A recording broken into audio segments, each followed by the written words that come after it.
8 de abril de 1943. 27.000 pies sobre Caen, Francia.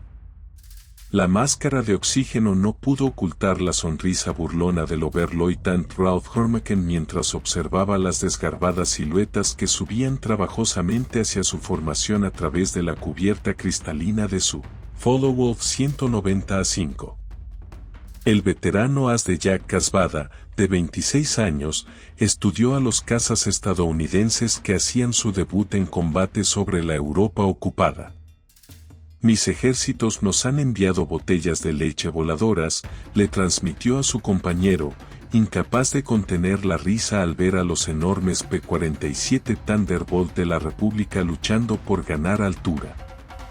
Debajo de ellos, 16 P-47C Thunderbolt del cuarto grupo de cazas ascendían pesadamente en formación cerrada, con sus motores Pratt & Whitney R2800 Wasp de 2000 caballos de fuerza luchando contra su peso de 7 toneladas.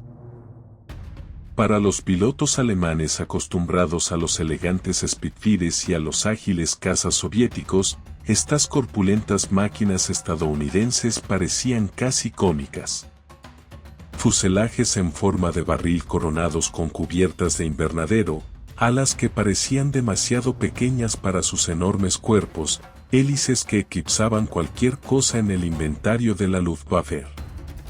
Lo que Hermesen no sabía, lo que ninguno de los pilotos alemanes que volaban en círculos como lobos podría haber imaginado, era que estaban presenciando la llegada del arma que destruiría sistemáticamente el brazo de caza de la Luftwaffe. En 18 meses, estas leches voladoras. Las botellas se transformarían de objetos de burla en instrumentos de terror, sus ametralladoras Browning 8-2, convirtiéndose en el sonido más temido en los cielos alemanes. La matemática de la destrucción ya estaba cargada en esas amplias alas. 3.400 cartuchos de munición, una cadencia de fuego combinada de 6.000 disparos por minuto, suficiente potencia de fuego concentrada para partir un desastre por la mitad en menos de 2 segundos. La transformación comenzó esa mañana de abril cuando el mayor Donald Blake, al mando del 335º Escuadrón de Cazas, avistó la formación alemana preparándose para el ataque. El exveterano del Escuadrón Águila, transferido de los Spitfires de la RAF apenas unas semanas antes, comprendió lo que sus hombres aún desconocían. Que sobrevivir en el P-47 requería abandonar todo lo que creían saber sobre el combate aéreo. El Thunderbolt representó un cambio radical respecto a la filosofía de diseño de cazas convencionales. Mientras que los alemanes buscaban interceptores ligeros optimizados para el ascenso y el viraje, Republic Aviation había creado algo sin precedentes, un gigante de gran altitud que utilizaba masa, potencia y potencia de fuego para redefinir las reglas de la guerra aérea. Entre los 56 pilotos estadounidenses que surcaban el cielo francés esa mañana eran hombres que se convertirían en leyendas, futuros ases cuyos nombres infundirían miedo en los corazones de la Luftwaffe. Pero el 8 de abril de 1943, eran novatos en una máquina sin probar, enfrentándose a la fuerza de cazas más experimentada del mundo. Los alemanes habían estado luchando ininterrumpidamente desde 1939 con veteranos de Polonia, Francia, Gran Bretaña y Rusia. Los estadounidenses llevaban exactamente 0 días en combate.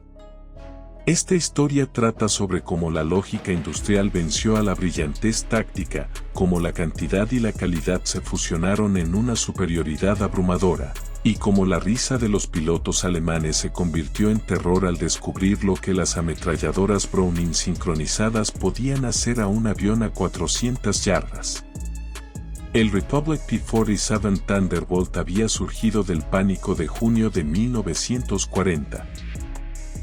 Mientras los cazas alemanes arrasaban Francia, Alexander Karp, diseñador jefe de Republic Aviation, nacido en Georgia, recibió especificaciones urgentes de la Fuerza Aérea del Ejército de Estados Unidos. Querían un interceptor de gran altitud capaz de igualar a los mejores de la Luftwaffe.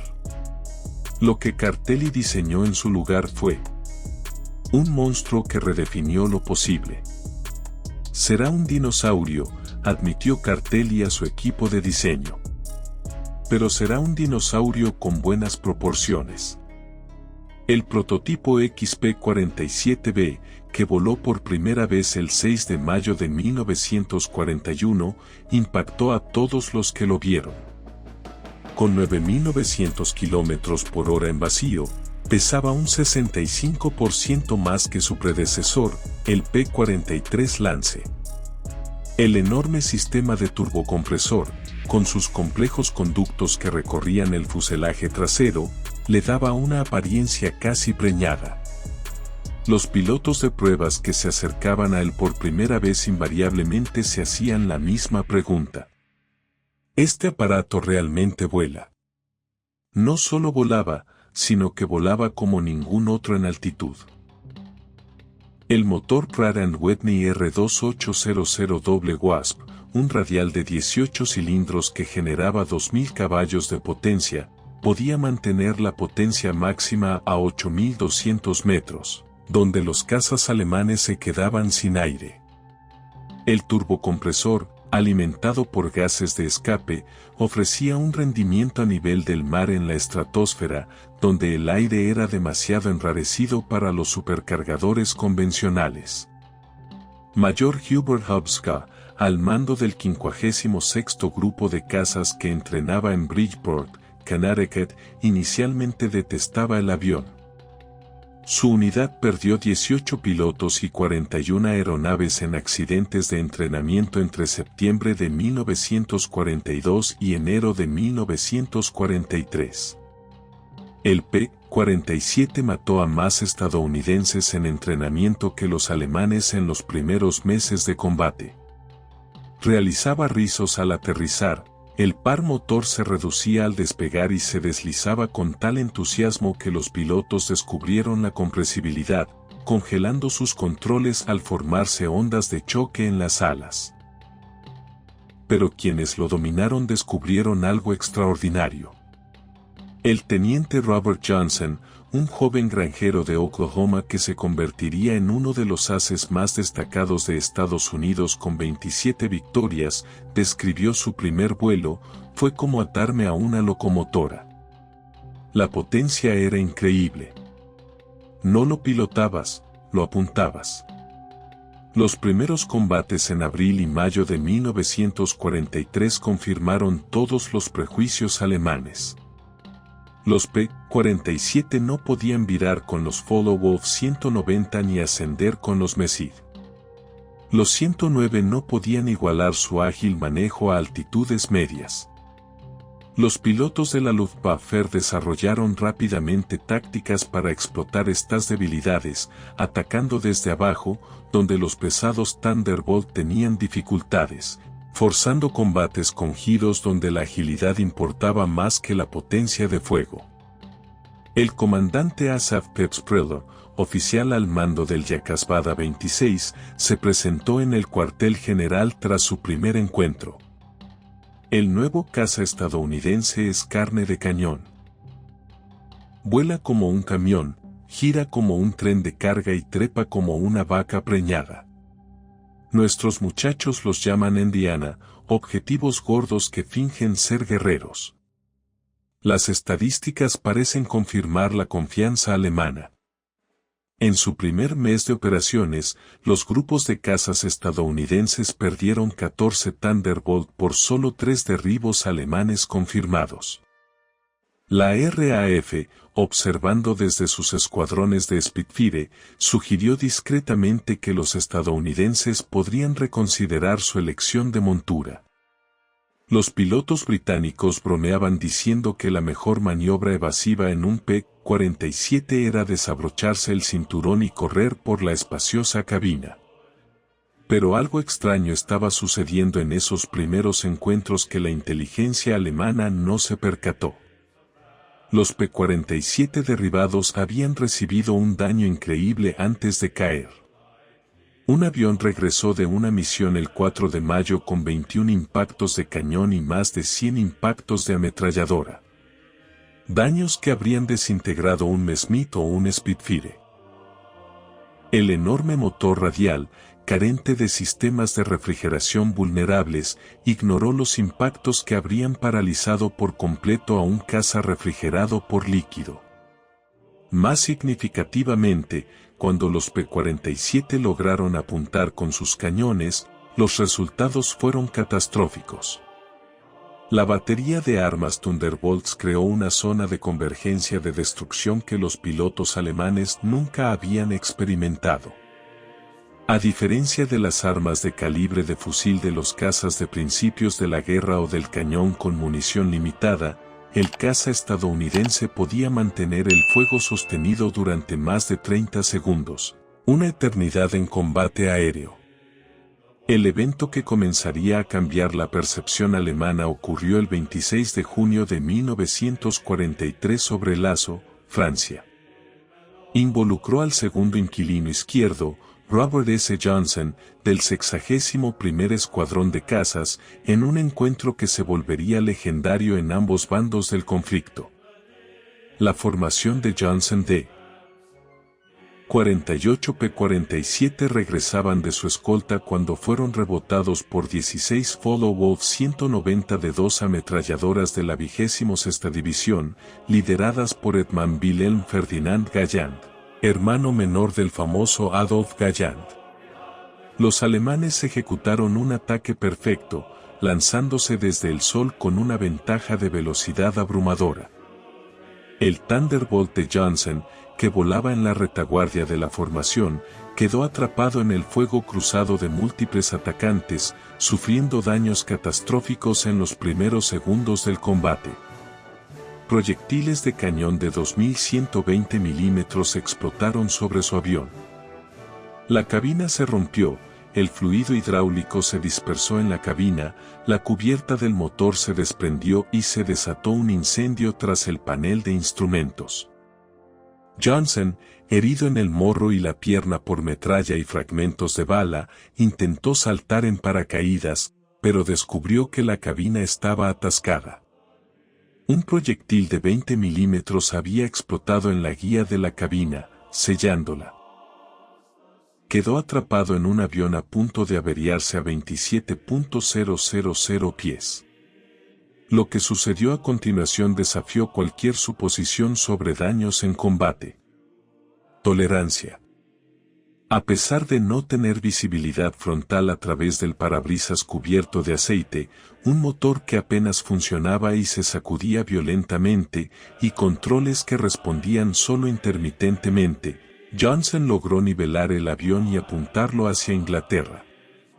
El P-47 continuó volando con daños que habrían reducido a escombros a cualquier otro caza. Luego empeoró. Un solitario avión de combate Focke-Wulf 1190, pilotado por un piloto desconocido del 2/JG-26, descubrió al Thunderbolt averiado avanzando lentamente hacia el canal a menos de 274 km por hora. La investigación histórica nunca ha identificado definitivamente a este piloto, aunque se han propuesto varios nombres basados en informes de combate alemanes de ese día. Lo que siguió fue uno de los encuentros más extraordinarios en la historia de la guerra aérea. El piloto alemán se colocó detrás del P-47 de Johnson y abrió fuego con su cañón de 420 milímetros y 2 ametralladoras de 13 milímetros. Johnson, incapaz de evadirlo, solo pudo agazaparse tras su blindaje y atacar. El Thunderbolt absorbió toda la munición del cañón. Entonces, el alemán se reposicionó y disparó de nuevo, esta vez solo con su máquina. Agotada la munición del cañón, el piloto alemán se acercó, observando con incredulidad los restos en el aire. Johnson podía ver su rostro con claridad, joven, rubio, con una expresión que pasaba de la confianza a la confusión y a algo cercano al miedo. El alemán se reposicionó y vació la munición restante de su ametralladora en el rayo. Aún así, voló. Se acercó de nuevo, sacudió la cabeza con aparente asombro, hizo un saludo informal y se alejó, presumiblemente sin munición. El P-47 de Johnson aterrizó en Manston con el motor fallando en la pista. El jefe de tripulación dejó de contar los impactos de bala después de llegar a 200. Un proyectil de cañón explotó a centímetros de la cabeza de Johnson. Otro detonó contra la placa de blindaje detrás de su asiento. El motor recibió impactos directos. Los cables de control estaban parcialmente cortados. 3 de los 4 largueros principales, la columna vertebral estructural del fuselaje, fueron atravesados. Sin embargo, el avión lo había traído a casa. La supervivencia del avión de Johnson conmocionó a ambas fuerzas aéreas.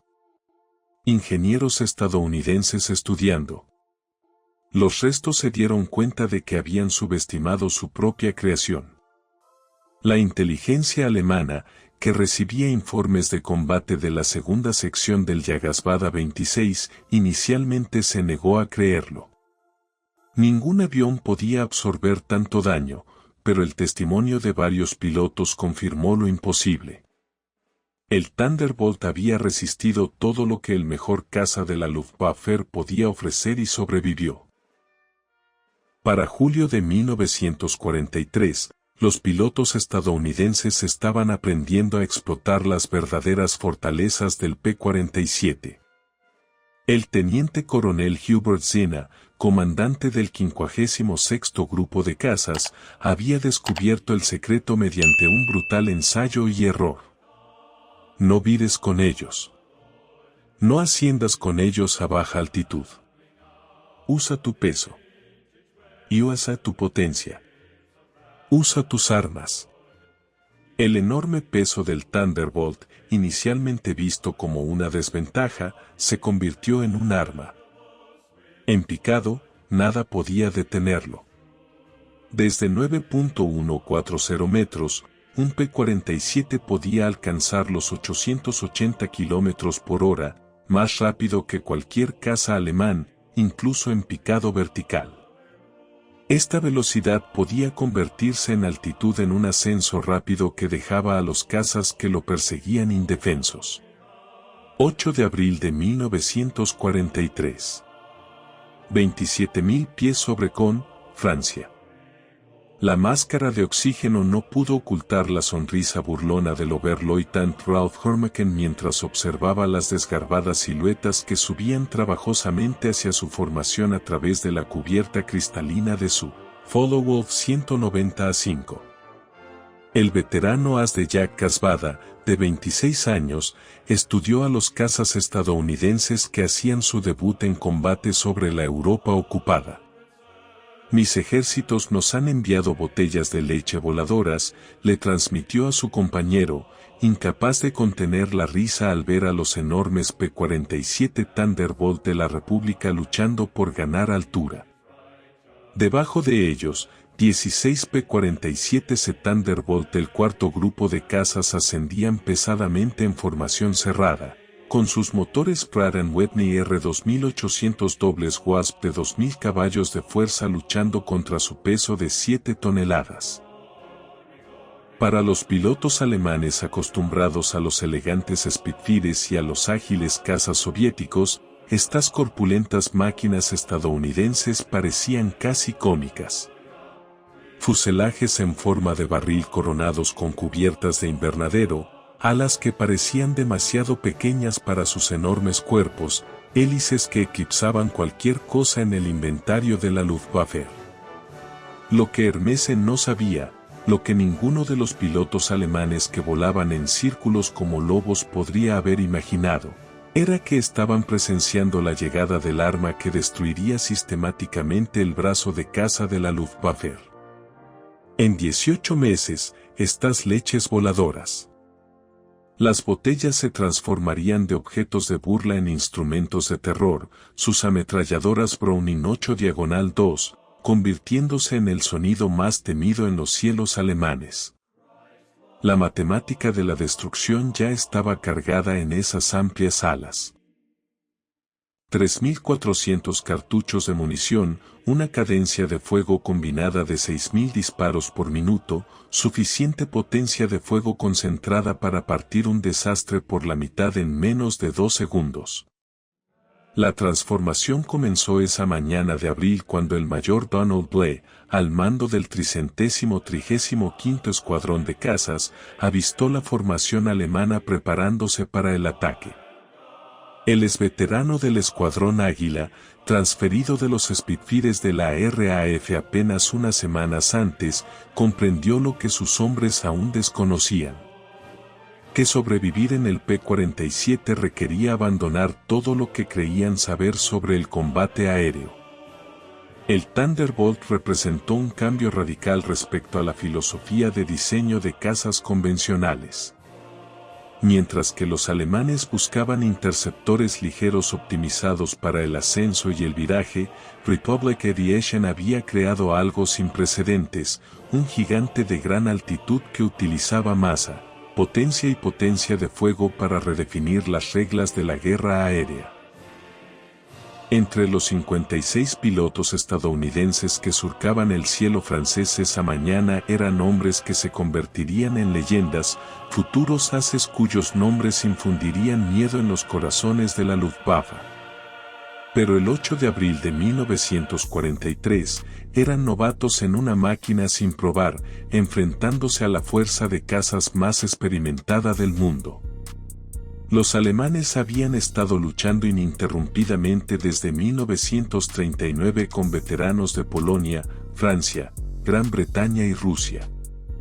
Los estadounidenses llevaban exactamente 0 días en combate. Esta historia trata sobre cómo la lógica industrial venció a la brillantez táctica, cómo la cantidad y la calidad se fusionaron en una superioridad abrumadora, y cómo la risa de los pilotos alemanes se convirtió en terror al descubrir lo que las ametralladoras Browning sincronizadas podían hacer a un avión a 400 yardas. El Republic P-47 Thunderbolt había surgido del pánico de junio de 1940. Mientras los cazas alemanes arrasaban Francia, Alexander Karp, diseñador jefe de Republic Aviation, nacido en Georgia, recibió especificaciones urgentes de la Fuerza Aérea del Ejército de Estados Unidos. Querían un interceptor de gran altitud capaz de igualar a los mejores de la Luftwaffe. Lo que Cartelli diseñó en su lugar fue un monstruo que redefinió lo posible. Será un dinosaurio, admitió Cartelli a su equipo de diseño. Pero será un dinosaurio con buenas proporciones. El prototipo XP-47B, que voló por primera vez el 6 de mayo de 1941, impactó a todos los que lo vieron. Con 9.900 km por hora en vacío, pesaba un 65% más que su predecesor, el P-43 Lance. El enorme sistema de turbocompresor, con sus complejos conductos que recorrían el fuselaje trasero, le daba una apariencia casi preñada. Los pilotos de pruebas que se acercaban a él por primera vez invariablemente se hacían la misma pregunta: ¿este aparato realmente vuela? No solo volaba, sino que volaba como ningún otro en altitud. El motor Pratt & Whitney R2800 Wasp, un radial de 18 cilindros que generaba 2.000 caballos de potencia, podía mantener la potencia máxima a 8.200 metros, donde los cazas alemanes se quedaban sin aire. El turbocompresor, alimentado por gases de escape, ofrecía un rendimiento a nivel del mar en la estratosfera, donde el aire era demasiado enrarecido para los supercargadores convencionales. Mayor Hubert Hubska, al mando del 56º Grupo de Cazas que entrenaba en Bridgeport, Connecticut, inicialmente detestaba el avión. Su unidad perdió 18 pilotos y 41 aeronaves en accidentes de entrenamiento entre septiembre de 1942 y enero de 1943. El P P-47 mató a más estadounidenses en entrenamiento que los alemanes en los primeros meses de combate. Realizaba rizos al aterrizar, el par motor se reducía al despegar y se deslizaba con tal entusiasmo que los pilotos descubrieron la compresibilidad, congelando sus controles al formarse ondas de choque en las alas. Pero quienes lo dominaron descubrieron algo extraordinario. El teniente Robert Johnson, un joven granjero de Oklahoma que se convertiría en uno de los ases más destacados de Estados Unidos con 27 victorias, describió su primer vuelo, fue como atarme a una locomotora. La potencia era increíble. No lo pilotabas, lo apuntabas. Los primeros combates en abril y mayo de 1943 confirmaron todos los prejuicios alemanes. Los P-47 no podían virar con los Focke-Wulf 190 ni ascender con los Messid. Los 109 no podían igualar su ágil manejo a altitudes medias. Los pilotos de la Luftwaffe desarrollaron rápidamente tácticas para explotar estas debilidades, atacando desde abajo, donde los pesados Thunderbolt tenían dificultades, forzando combates con giros donde la agilidad importaba más que la potencia de fuego. El comandante Asaf Pepsprello, oficial al mando del Yakasbada 26, se presentó en el cuartel general tras su primer encuentro. El nuevo caza estadounidense es carne de cañón. Vuela como un camión, gira como un tren de carga y trepa como una vaca preñada. Nuestros muchachos los llaman Indiana, objetivos gordos que fingen ser guerreros. Las estadísticas parecen confirmar la confianza alemana. En su primer mes de operaciones, los grupos de cazas estadounidenses perdieron 14 Thunderbolt por solo 3 derribos alemanes confirmados.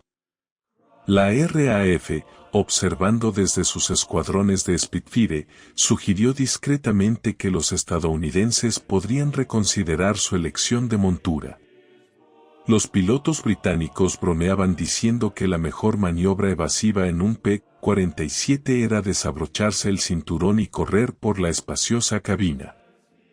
Pero algo extraño estaba sucediendo en esos primeros encuentros que la inteligencia alemana no se percató. Los P-47 derribados habían recibido Hetman Hans Knocker, del Jagdtasada 11, un veterano con más de 200 misiones de combate. Se topó con las nuevas variantes en febrero de 1944 durante la intercepción de un bombardero cerca de Hannover. Escribió en su diario de combate: los robustos cazas estadounidenses han aprendido a ascender. Rebotamos en la formación cerca de Hannover, esperando nuestra ventaja habitual. Se giraron hacia nosotros y subieron con nosotros. Cuando intentamos desvincularnos, nos siguieron hasta 30.000 pies. Smith fue alcanzado y volado en pedazos. No quedó nada más que humo y fragmentos. Estas no son las mismas máquinas de las que nos reímos el año pasado. La hélice de palas de paleta hizo más que mejorar el rendimiento. Cambió el sonido del Thunderbolt. El distintivo rugido tronador creado por las puntas de las palas al alcanzar velocidades supersónicas se podía escuchar a kilómetros de distancia. Las tropas terrestres alemanas informaron que podían identificar los P-47 que se acercaban solo por el sonido. Un estruendo profundo y amenazante que significaba muerte desde arriba. Comenzaron a llamarlo trueno Donnerschlag. En marzo de 1944, los P-47 equipados con tanques de combustible externos podían escoltar bombarderos hasta el interior de Alemania. La configuración estándar llevaba 2 tanques de ala de 108 galones o un tanque de vientre de 75 galones, ampliando el alcance a más de 1.600 kilómetros. Gracias a la hélice con palas de paleta que proporciona un rendimiento mejorado incluso cuando está cargado, los Thunderbolts pueden luchar en igualdad de condiciones inmediatamente después de lanzar tanques. La respuesta de la Luftwaffe fue concentrarse en los bombarderos, con la esperanza de infligir suficientes pérdidas para detener la campaña diurna estadounidense. Pero esto requería volar a través de la pantalla de escolta P-47, una propuesta cada vez más suicida. Los pilotos alemanes desarrollaron un respeto a regañadientes que rayaba en el miedo hacia los grandes cazas estadounidenses. El mayor Garral, uno de los mayores ases de Alemania con 275 victorias, la mayoría en el frente oriental, sobrevivió a un encuentro con P-47 el 6 de marzo de 1944 que lo dejó gravemente herido.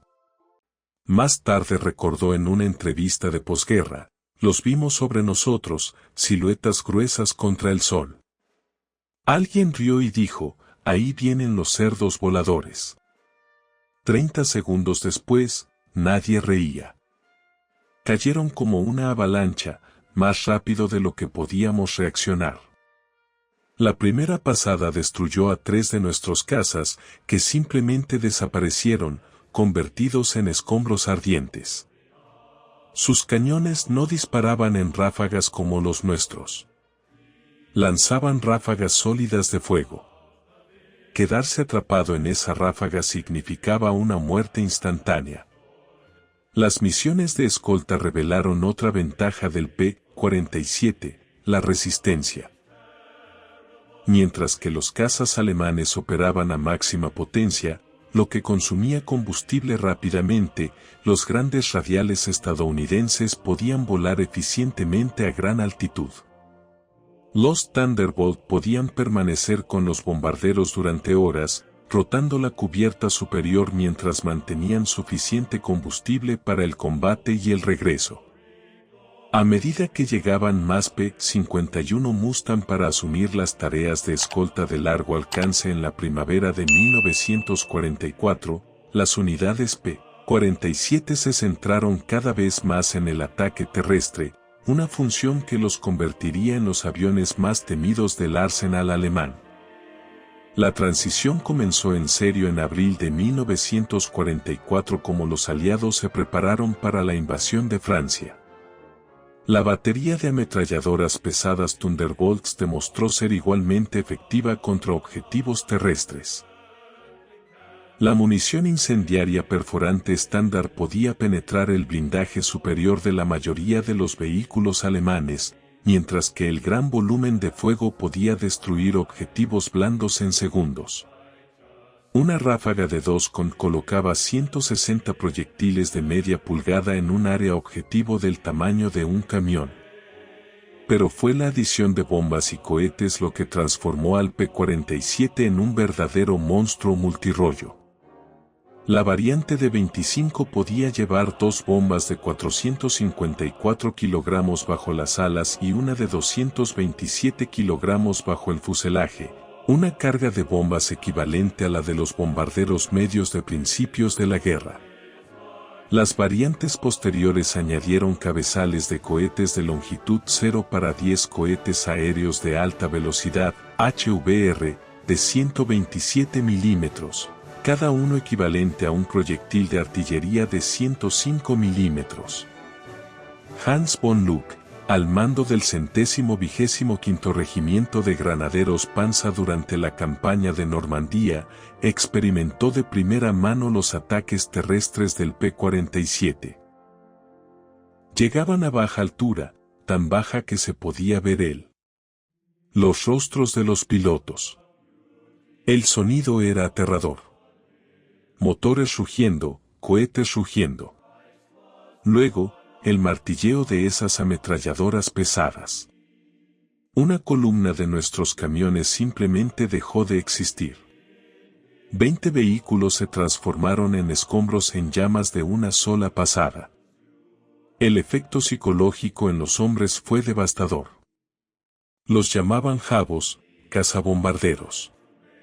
Pero estos eran algo más que eso. Volaban artillería con la precisión de francotiradores. El 6 de junio de 1944, la Luftwaffe descubrió cuán completamente había cambiado el equilibrio de poder. Más de 500 P-47 proporcionaron cobertura aérea a la invasión, creando una barrera impenetrable sobre las playas. Los cazas alemanes que intentaban llegar a las zonas de aterrizaje fueron masacrados. El Oberleutnant Wolfgang Fischer de Jagdtasada, uno de los 3 únicos pilotos alemanes que llegaron a las playas ese día, informó que el cielo pertenecía a los estadounidenses. Los rayos se acumulaban desde el nivel del mar hasta los 9.000 metros. Intentamos abrirnos paso al amanecer. 12 cazas de nuestro Mero. Fue el único que regresó. Los P-47 esperaban a cualquier altitud. No se podía pasar por encima de ellos. No se podía pasar en picado por debajo. Sus cañones convertían a nuestros cazas en una lluvia de aluminio. En las semanas posteriores al día D, los P-47 destruyeron sistemáticamente el movimiento alemán a plena luz del día. Las estadísticas eran alarmantes. Solo en junio, los Thunderbolts de la 9ª Fuerza Aérea se atribuyeron la destrucción de 651 locomotoras, 3.847 camiones, 512 tanques y vehículos blindados, y 4.553 vehículos tirados por caballos. La Wehrmacht se vio obligada a moverse solo de noche, lo que dificultó gravemente su capacidad de respuesta a los avances aliados. Los alemanes lo intentaron todo para contrarrestar la amenaza de los Thunderbolts. Reforzaron el blindaje de los vehículos, desplegaron más cañones antiaéreos y desarrollaron nuevas técnicas de camuflaje. Nada funcionó. La combinación de velocidad, blindaje y potencia de fuego de los P-47 los hizo casi imparables. Incluso los temidos cañones antiaéreos de 88 milímetros tuvieron dificultades para rastrear a los rápidos cazas a baja altitud. Mientras devastaba Europa, el P-47 demostraba simultáneamente su valía en el teatro de operaciones del Pacífico. El 348º Grupo de Cazas, que operaba desde Nueva Guinea, descubrió que las cualidades de los Thunderbolts se adaptaban perfectamente a las vastas distancias y las duras condiciones de la Guerra del Pacífico. El coronel Neil Kirby, al mando del 348º, desarrolló tácticas específicas para el Pacífico. El 11 de octubre de 1943, Kirby lideró 4 P-47 contra 40 aviones japoneses sobre Baywalk, derribando 6 aviones enemigos en una sola misión, lo que le valió la Medalla de Honor. Los japoneses, acostumbrados a luchar contra los ágiles pero frágiles cazas estadounidenses, no estaban preparados para la combinación de potencia de fuego y durabilidad del P-47. El as japonés Aburo Sakai, quien se enfrentó a los P-47 sobre Nueva Guinea, escribió más tarde: los llamábamos monstruos.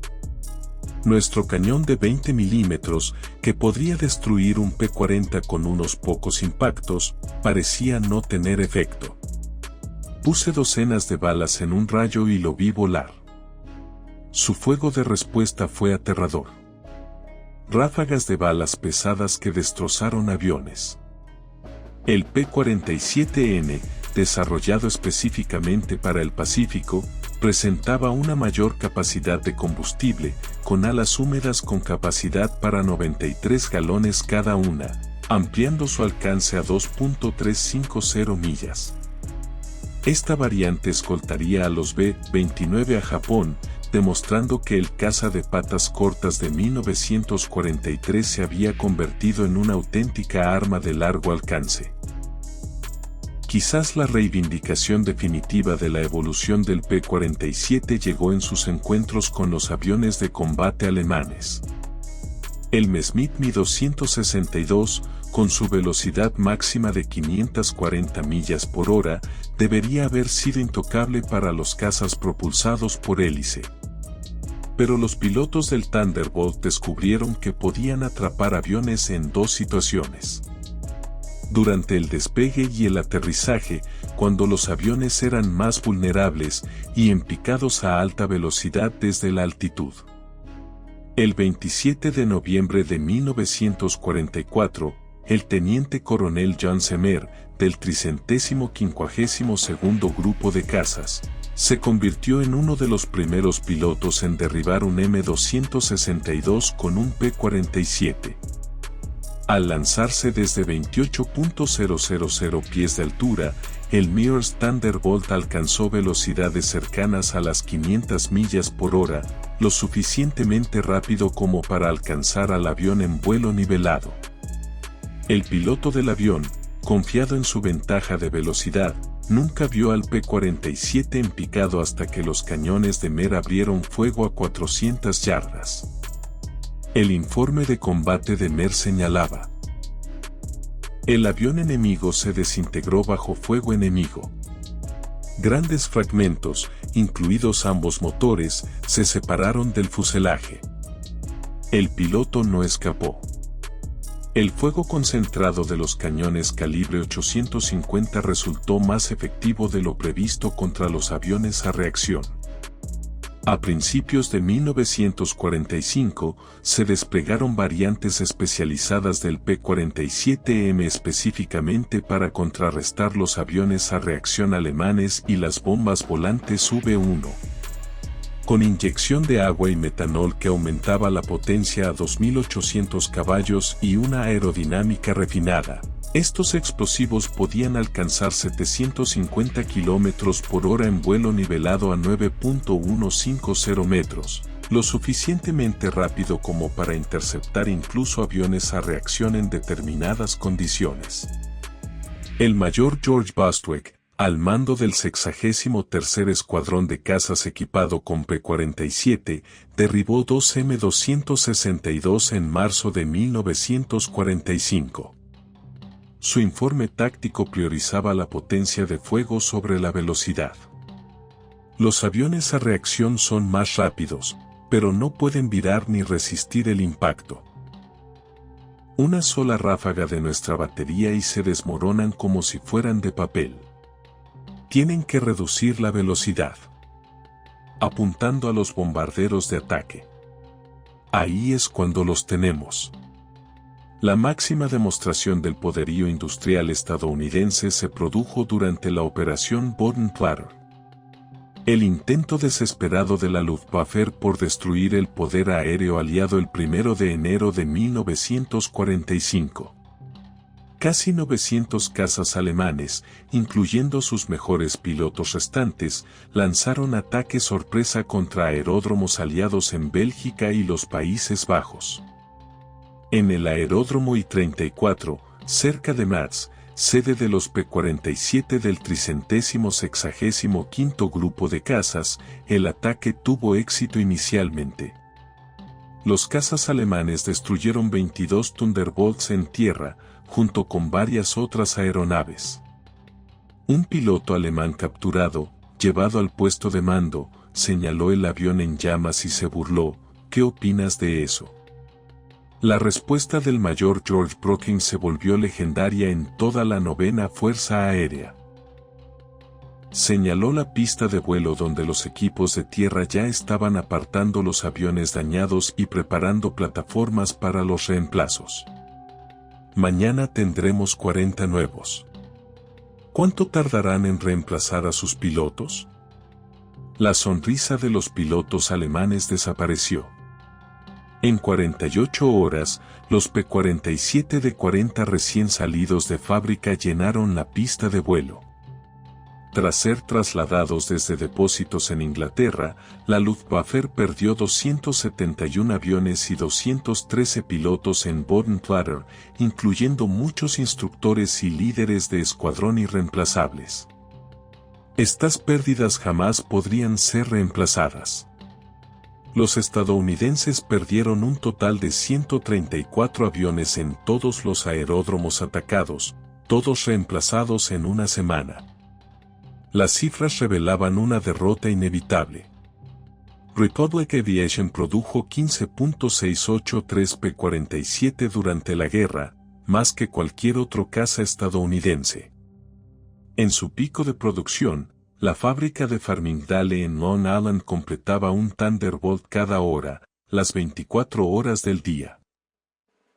La planta de Evansville en Indiana, construida a partir de tierras de cultivo vacías en 1942, producía 500 aviones al mes en 1944. Cada P-47D requería 65.000 piezas individuales, 12,8 kilómetros de cableado eléctrico, 900 kilogramos de aluminio y 136 kilogramos de caucho. El motor solo contenía 2.400 componentes individuales mecanizados para tolerancias de milésimas de pulgada. Sin embargo, trabajadores estadounidenses, muchos de ellos mujeres que nunca habían visto un avión antes de Pearl Harbor, ensamblaron estas complejas máquinas con una precisión que superó los estándares de tiempos de paz. La producción de munición fue igualmente asombrosa. Cada salida del P-47 requería 3.400 cartuchos de calibre 50, con cientos de Thunderbolt volando diariamente en misiones. El consumo de munición superó los 10 millones de cartuchos al mes a mediados de 1944. El Arsenal de la Exeter en Missouri, una de varias plantas de municiones, producía 30 millones de cartuchos al mes. Cada cartucho se fabricaba con tolerancias de 10,000 de pulgada, lo que garantizaba una alimentación fiable a través de los mecanismos sincronizados del cañón.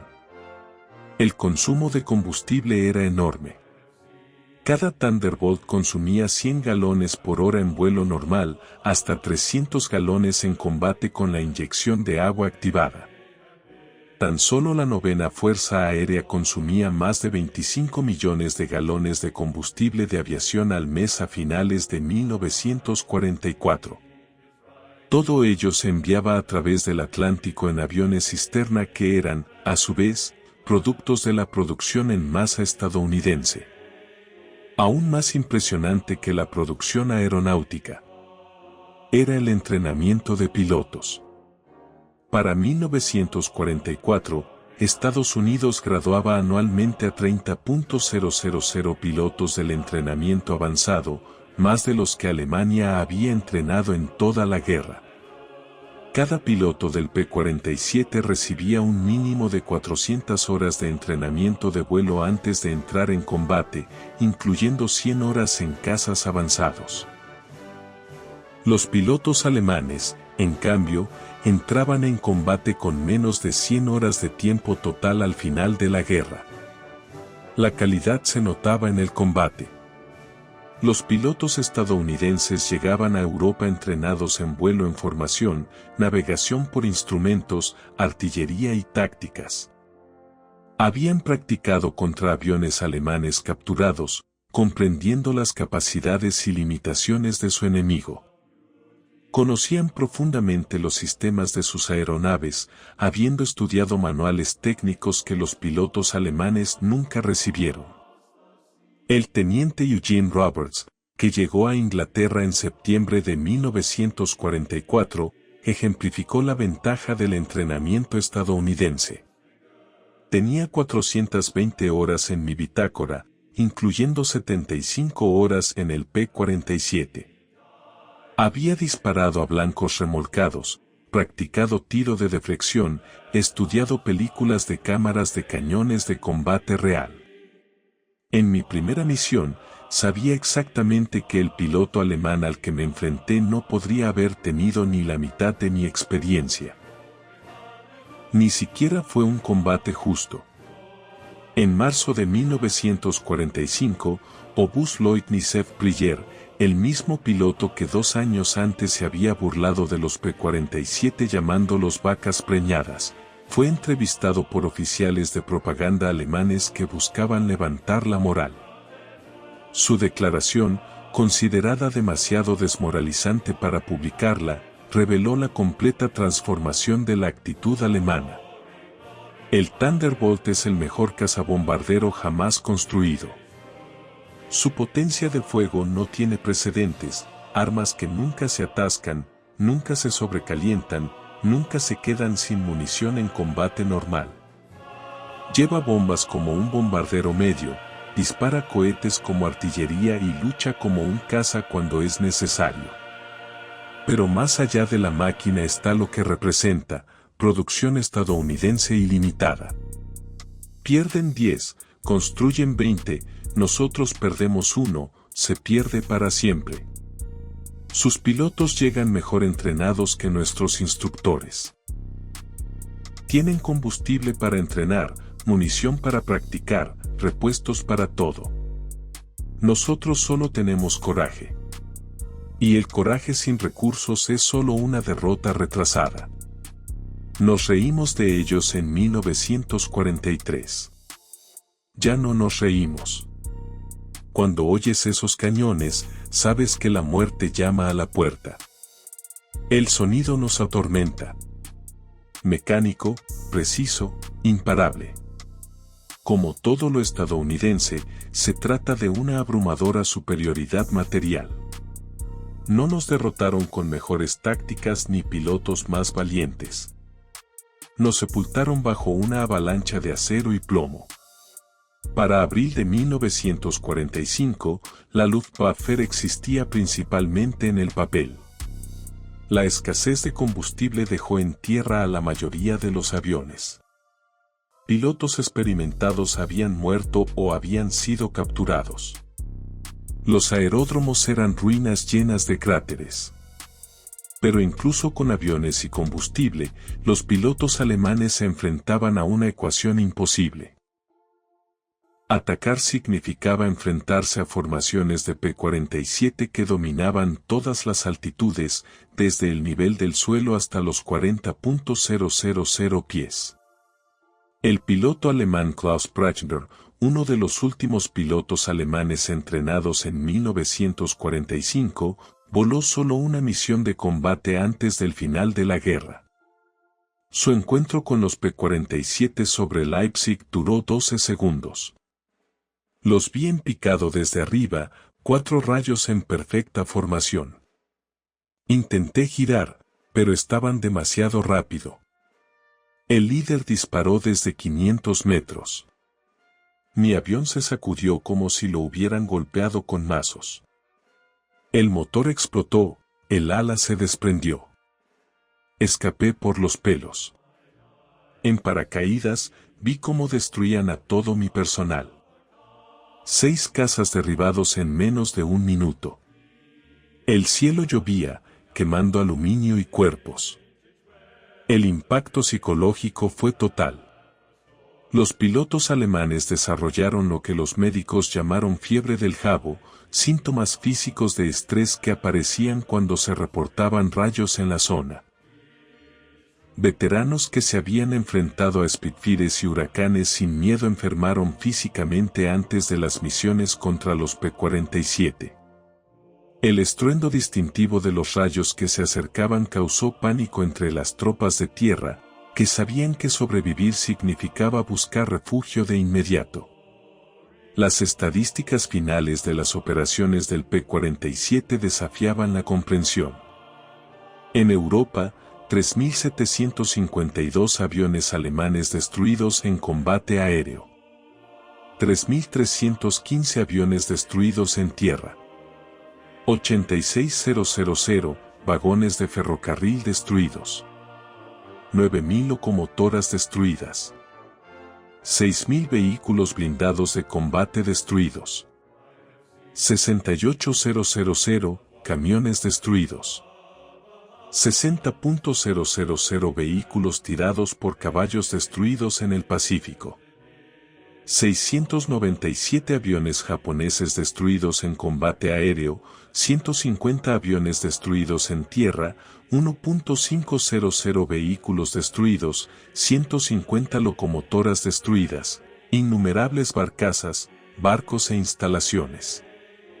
Solo la 9ª Fuerza Aérea, equipada principalmente con P-47, realizó 213.873 salidas de combate, lanzó 120. 000 toneladas de bombas, disparó 135 millones de rondas de munición y lanzó 60.000 cohetes. Las unidades Thunderbolt lograron una tasa de bajas de 4,61 en combate aéreo, manteniendo la tasa de bajas más baja de cualquier cazabombardero aliado. Detrás de estas cifras se encuentra el coste humano. La Luftwaffe perdió aproximadamente 28.000 pilotos muertos en combate contra las fuerzas aliadas occidentales. Muchos cayeron bajo el fuego concentrado de las ametralladoras pesadas estadounidenses. Cada baja representó años de entrenamiento que Alemania jamás podría reemplazar. Al final de la guerra, el piloto de caza alemán promedio tenía menos de 30 horas de experiencia en combate. El piloto promedio del P-47 tenía más de 200. En el centro de interrogatorio de la Luftwaffe en Ober-Ursel, los pilotos aliados capturados fueron interrogados por la inteligencia alemana. Los registros capturados en 1945 revelaron las evaluaciones alemanas de los aviones aliados. El archivo del P-47, actualizado continuamente durante la guerra, mostró un cambio total de opinión. Abril de 1943. Caza grande e inmanejable. Inferior a los modelos alemanes en todos los parámetros de rendimiento, excepto en velocidad de picado. Blindaje de ametralladoras insuficiente contra cazas con cañones. Evaluación, amenaza mínima. Diciembre de 1943. Rendimiento excepcional a gran altitud. Resistencia estructural extrema. Potencia de fuego cada vez más problemática. Pilotos mostrando tácticas mejoradas. Evaluación, amenaza significativa por encima de 25.000 pies. Junio de 1944. Cazabombardero dominante. Superior a todos los modelos alemanes por encima de 20.000 pies. Potencia de fuego devastadora contra todo tipo de objetivo. La resistencia estructural dificulta enormemente el derribo. Evaluación, amenaza crítica a todas las altitudes. Marzo. 1945, el mejor cazabombardero de la guerra. Una combinación de potencia de fuego, durabilidad y rendimiento inigualable. La excepcional calidad de los pilotos, inservible en combate directo. En 1985, en una reunión de pilotos de caza alemanes y estadounidenses en Phoenix, Arizona, antiguos adversarios se encontraron en paz. Se le preguntó al general Lieutenant Adolf Galland, ex jefe de la rama de caza de la Luftwaffe, sobre el P-47. Su respuesta, grabada en video, capturó la transformación completa. Cometimos un terrible error en 1943. Vimos este caza enorme y pesado y nos reímos. Los estadounidenses no entienden el combate aéreo. Dijimos que habían construido un bombardero y lo llamamos caza. Nosotros fuimos los que no lo entendimos. Los estadounidenses no intentaron construir un caza europeo. Construyeron uno estadounidense, diseñado pensando en la producción, la potencia de fuego y la supervivencia. Entendieron que en una guerra de desgaste, el avión que pudiera soportar el daño y ofrecer una potencia de fuego devastadora ganaría. Tenían razón. La primera vez que volé un P-47 capturado después de la guerra, lo comprendí todo. La potencia era increíble.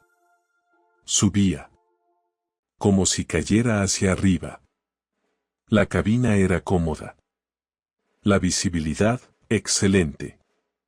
Los controles, precisos. Era un avión de piloto blindado. pero lo que realmente me impresionó fue darme cuenta de que Estados Unidos construyó más de 15.000 de estas complejas máquinas mientras libraba una guerra en 2 océanos. Cada una requería un motor más complejo que cualquier cosa producida por Alemania. Sin embargo, los construyeron más rápido de lo que nosotros podíamos construir cazas sencillos. Fue entonces cuando supe que nunca tendríamos ninguna oportunidad. A esos cañones los llamábamos el piano de Roosevelt por el sonido que hacían. Una vez que escuchabas ese sonido, nunca lo olvidabas. Muchos de mis amigos lo escucharon por última vez. El P-47 no solo derrotó a la Luftwaffe, la destruyó. El diseño del P-47 representaba a la perfección la filosofía industrial estadounidense. Ingeniería de fuerza bruta respaldada por recursos ilimitados. Cada componente estaba sobreconstruido, sobrepotenciado y sobrediseñado. Los largueros de las alas podían soportar 18.160 kilogramos, 3 veces el peso cargado del avión. El soporte del motor podía soportar fuerzas de 12 gramos. Los cables de control estaban duplicados con sistemas automáticos de respaldo. La munición. El sistema de alimentación por sí solo era una maravilla de la ingeniería. 8 cajas de munición independientes, cada una con capacidad para 425 cartuchos, se alimentaban mediante motores eléctricos de refuerzo para evitar atascos durante las maniobras de higiene.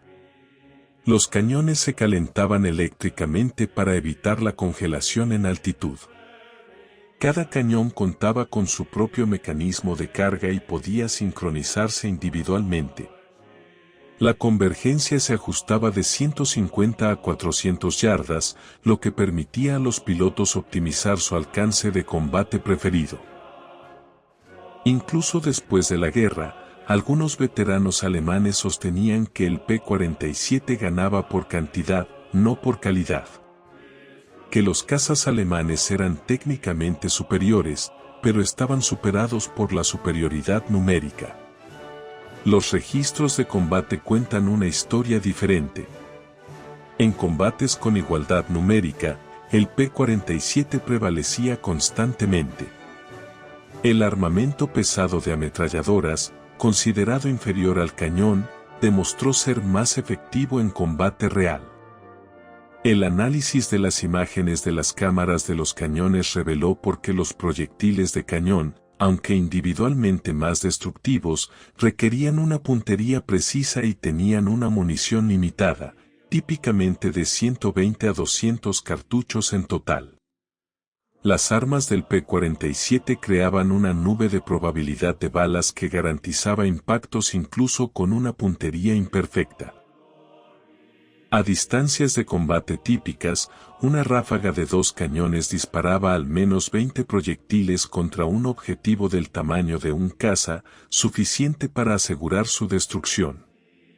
La munición en sí era superior. Los proyectiles incendiarios perforantes estadounidenses de calibre 50 utilizaban una espoleta de acción retardada que aseguraba la penetración antes de la detonación. El compuesto incendiario ardía a 1574 grados centígrados, lo suficientemente caliente como para encender la estructura de aluminio. Los proyectiles alemanes de 20 milímetros, aunque más pesados, solían explotar al contacto con la superficie, causando daños espectaculares, aunque a veces superficiales. El P-47 Thunderbolt sigue siendo el caza monomotor de pistón más pesado jamás producido en masa. Su peso en vacío de 4.574 kilogramos superaba el peso bruto de algunos cazas bimotores. Su motor producía más potencia que formaciones enteras de bombarderos de la guerra anterior. Sus armas ofrecían más potencia de fuego que un escuadrón de infantería. Sin embargo, fue construido por miles, pilotado por jóvenes recién salidos de la secundaria y mantenido en condiciones de combate por mecánicos que aprendieron su oficio en semanas. La transformación de la opinión pública alemana de la burla al terror tardó menos de 2 años. En ese tiempo, la botella de leche voladora se convirtió en el avión más temido en la experiencia de la Luftwaffe. Los veteranos que se habían enfrentado a Spitfires, Hurricanes y Jacks soviéticos sin pestañear hablaban de los P-47 en voz baja décadas después de la guerra. En el Museo de la Fuerza Aérea de los Estados Unidos en Dayton, Ohio, un P-47 de restaurado se encuentra entre otros cazas legendarios. Su cartel enumera las especificaciones y los honores de batalla, pero la verdadera historia la cuenta una pequeña vitrina que contiene cartuchos usados del calibre 0.51 tira de película de cámara de ametralladora que muestra un Foley Wolf 190, desintegrándose bajo fuego. Debajo de la vitrina hay una cita de un piloto alemán anónimo extraída de un informe de interrogatorio de 1945. Nos reímos cuando los vimos por primera vez. Cazas estadounidenses gordos y feos que no podían girar, no podían ascender, no podían luchar. Dejamos de reír cuando nos dimos cuenta de que no necesitaban girar ni ascender. Simplemente te apuntaban con esos cañones y dejabas de existir. La risa murió con nuestros camaradas. El P-47 Thunderbolt entró en combate como un objeto de la burla y el fin de la guerra como instrumento de aniquilación. Entretanto, 8 ametralladoras Browning sincronizadas reescribieron las reglas de la guerra aérea y sepultaron a la Luftwaffe bajo una avalancha de plomo. Los pilotos alemanes se habían reído del desgarbado caza estadounidense en abril de 1943.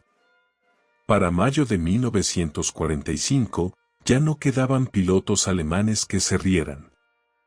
El trueno había hablado, y el cielo pertenecía a Estados Unidos.